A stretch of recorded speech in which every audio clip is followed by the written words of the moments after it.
Nagpakita ng malasakit at pagtulong ang Enrile PNP sa kabila ng matinding pagbuhos ng ulan na dulot ng Bagyong Uwan. Yan ang tinutukan ni Patrolwoman RR Ledesma.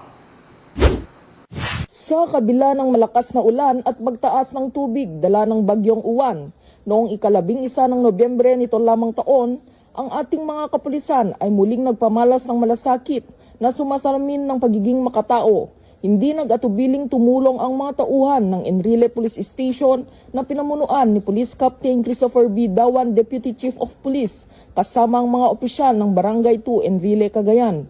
Nang tumaas ang tubig sa bahay ng isang pamilyang nagdadalamhati, maingat na dinala ng Enrile PNP ang kabaong sa mas ligtas na lugar at tiniyak na sa kabila ng sakuna, nananatili ang paggalang at malasakit.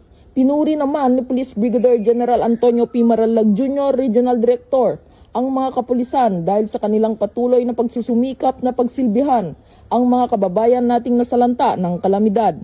Ang tunay na serbisyo ng pambansang pulisya ay hindi lamang sa pagpapatupad ng batas, kundi kaakibat din nila ang pagtulong ng may puso at malasakit, lalo na ngayong panahon ng kalamidad.